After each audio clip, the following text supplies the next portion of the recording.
અમરીશ રાજા નિર્જલા એકાદશીનું વ્રત લઈને બેઠા છે અને એમની બધી જ એકાદશીઓ સફળતાથી પરિપૂર્ણ બની છેલ્લી એકાદશી વખતે દુર્વાસા મુનિ પ્રગટ થયા છે.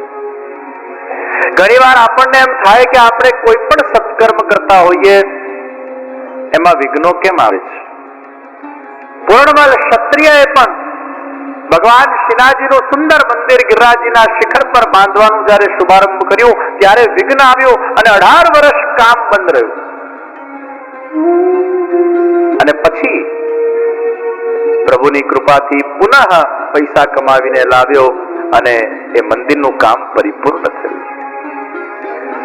ઘણીવાર ભગવત કાર્ય કરવામાં વિઘ્ન આવતા હોય છે અને આ વિઘ્ન એ ભગવદ ઈચ્છાથી આવતા હોય છે. ઠાકોરજી એ જીવની પરીક્ષા કરતા હોય છે.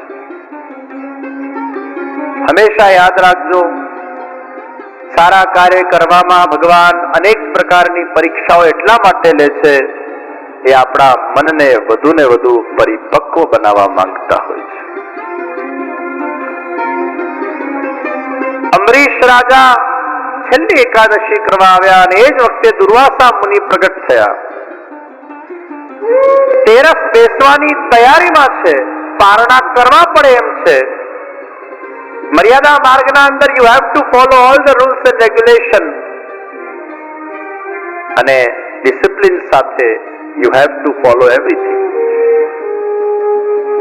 અને એટલે જ તેરસે પારણા ન કરે આખા વર્ષની મહેનત પાણીમાં જાય. દુર્વાસા મુનિને વિનંતી કરી, હે ગુરુવર્ય, બસ આપ ભોજન કરી લો એટલે હું पारणा करूं. अभी ठहरो, देर है. अभी हम स्नान करेंगे, हमारा नित्य नियम करेंगे, फिर भोजन करेंगे, रुक जाओ. तेरस बेसवानी तैयारी थी. दुर्वासा मुनि स्नान करवा गया અને આ બાજુ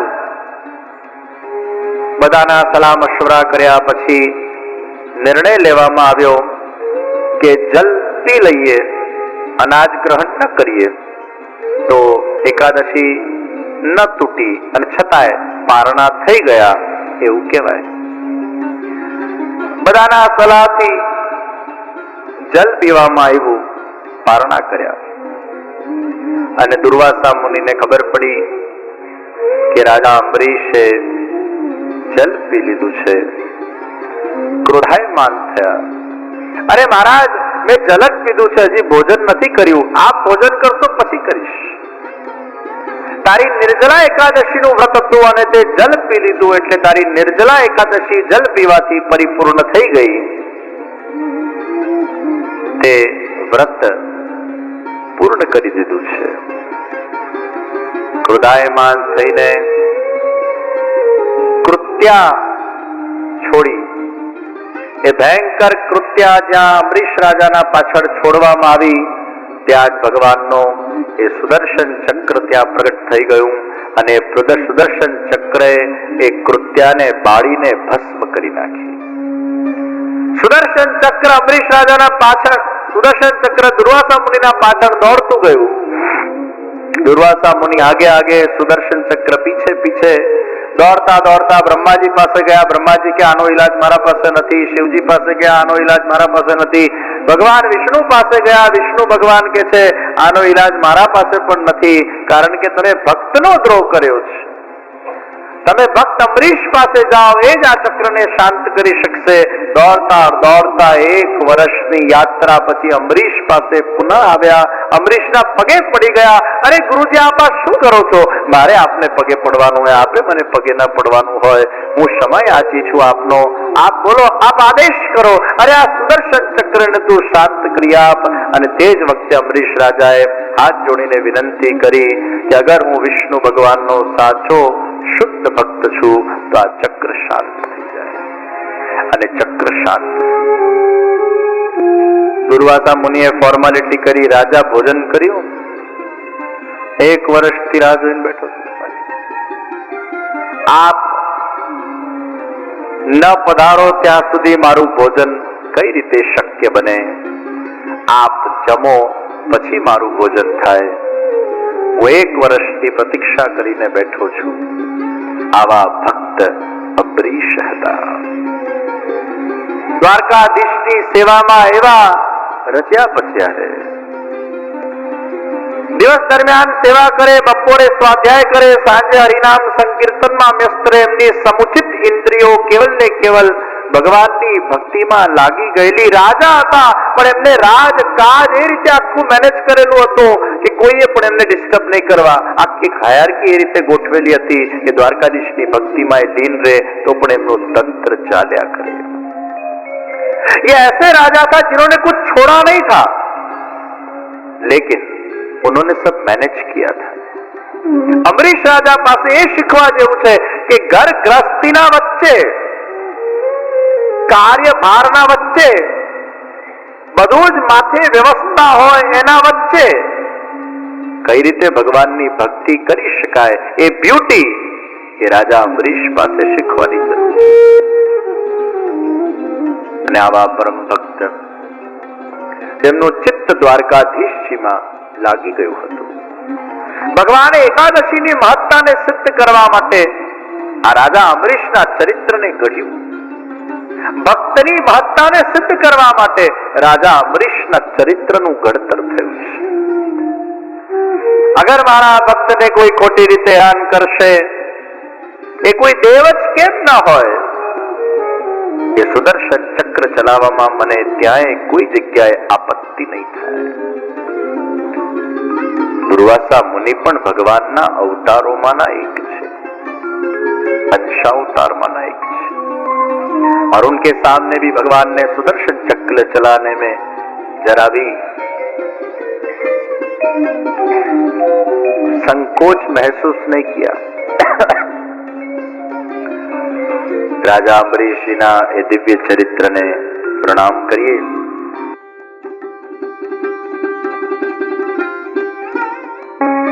महाराजा दशरथ પુત્ર કામેષ્ટી યજ્ઞ કરે છે અને જે ફલ પ્રાપ્ત થાય છે સૌથી પહેલા કૌશલ્યાજીને આપવામાં આવે છે. પછી વિષય આવ્યો કે કૈકેયીજીને પહેલા આપીએ કે સુમિત્રાજીને. એ દ્વિધામાં થોડાક દશરથજી હતા. કૈકેયીજી પાછા આમ થોડાક જુદા પાત્ર. સુમિત્રાજીને પહેલા આપો તો એમને ખોટું લાગે અને ખરી રીતે સુમિત્રાજીને પહેલા અપાવવું જોઈએ, પણ કૈકેયીને નહીં આપીએ તો પાછું એમને ખોટું લાગે. બંનેને પાછા આમ સાથે આપો તો વળી પાછો વિષય આવે, જમણાથી આમને આપ્યો અને ડાબાથી આમને આપ્યો. Sometimes it is so difficult to manage. અને ત્યારે મોટા રાણી દ્વારા, કૌશલ્યાજી દ્વારા સુમિત્રાજીને આપવામાં આવ્યું ફલ પ્રસાદ અને દશરથ રાજાએ પોતે સ્વયં કૈકેયીજીને આપ્યું. આ રીતે સમાધાન થયું. એક મોટા રાણી આપે, એક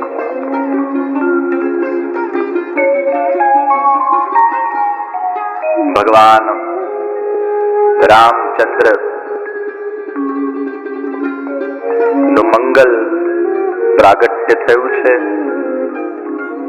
અને ચાહુ ઓર આનંદ આનંદ પસરાયો છે. રામલલ્લાના દર્શન કરવા માટે સર્વ એકત્રિત બન્યા. ભગવાન રામના ચરિત્રોમાંથી જીવનના અનેક આદર્શો પ્રાપ્ત થાય છે. પિતાના આજ્ઞાનું પરિપાલન કરીને રામજીએ વનવાસ સ્વીકાર્યો અને એ જ રીતે સીતાજીએ પણ એ વનવાસનો સ્વીકાર કર્યો. લક્ષ્મણજી સેવામાં રહ્યા. ભરતજીનું ચરિત્ર પણ અદ્ભુત. શ્રી રામના કેવલ પાદુકાજી પધરાવીને જેમને એ રાજ્યનું સંચાલન કર્યું. ભગવાન શ્રી રામચંદ્ર ની એક ખૂબી રહી છે, જે રાજ્યો એમને પ્રાપ્ત થયા એના પોતે રાજા ના બન્યા પણ બીજાને રાજા બનાવ્યા. બલિના રાજ્યમાં એને મારી સુગ્રીવને રાજ્ય, લંકાનું રાજ્ય પણ વિભીષણ. સીતાજીનું જ્યારે હરણ કરવામાં આવ્યું અને જ્યારે સીતાજી પોતાના આભૂષણોને ફેંકતા ગયા, લક્ષ્મણજીનું पात्र पण अद्भुत. राम प्रभु पूछने लगे लक्ष्मण कि तुम्हें पता चल रहा है कि ये कौन सा आभूषण है, किसका आभूषण है, कैसा आभूषण है? અને ત્યારે લક્ષ્મણજીએ બહુ સુંદર વાત કરી.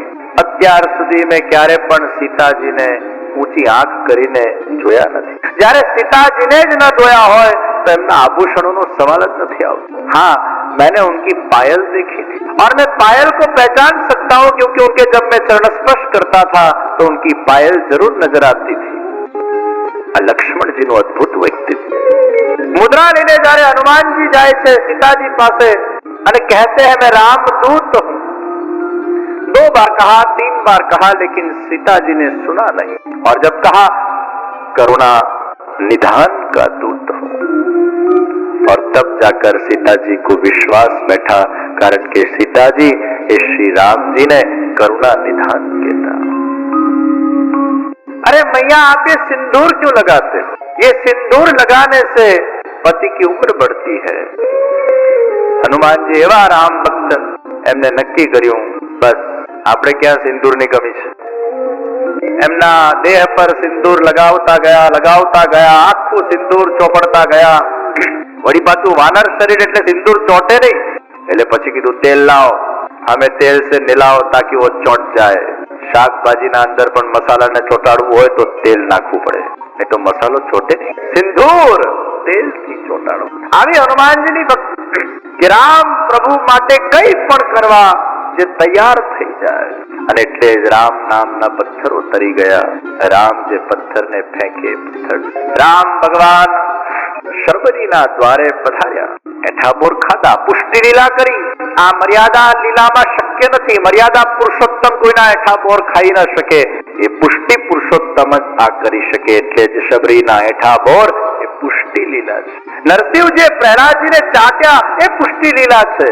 मधुमंगल छाछ पीवी पुष्टि लीला एम. और शबरी की महत्ता बढ़ाई है. शबरी जेमना आश्रम में रहता था ए गुरु की खूब निंदा थवा लगी कि गुरुए शा माटे आने पोताना आश्रम में राखी छे. आ सरोवर पर आ शबरीना कारणे ઝેરીલું बनी गयुं छे. आ सरोवरનું पाणी कोई पी નથી શકતું. राम भगवान पधार्या, एमने समाचार मळ्या कि मारा भक्तनी निंदा थई रही. आखा गामने भेगुं कर्युं અને કીધું આ શબરીના ચરણ પ્રક્ષાલન કરો અને આ શબરીના ચરણ પ્રક્ષાલન કરીને આ જલને સરોવરમાં પધરાવો અને આ સરોવર પવિત્ર બની જશે. એ જલ પીવા યોગ્ય થઈ જશે. એ શબરીના ચરણ પ્રક્ષાલન કરીને એ સરોવરમાં જલ પધરાવવામાં આવ્યું. એ જલ પવિત્ર બની ગયું. એનું આખું ઝેર મટી ગયું. ભગવાન રામ પોતાના ચરણ પ્રક્ષાલન કરીને પણ જલ પધરાવી શકતે, પણ પોતાની મહત્તા નહીં, પણ પોતાના ભક્તની મહત્તાને વધારવા માટે પોતાના ભક્તને આગળ કરીને આવું સુંદર કાર્ય રામ ભગવાને કરાવડાવ્યું. શબરી કી મહત્તા बढ़ाવી. અને અંતે રામ રાવણનું યુદ્ધ થયું. ગગનમ ગગનાકારમ સાગર સાગરોપમઃ. રામ રાવણયોર યુદ્ધમ રામ રાવણયો રિવર. ગગનને ગગનની ઉપમા આપી શકાય, સાગરને સાગરની ઉપમા આપી શકાય. રામ રાવણનું યુદ્ધ કેવું થયું એને કોની ઉપમા અપાય? એને કોઈની ઉપમા ના અપાય. રામ રાવણયોર યુદ્ધમ રામ રાવણયો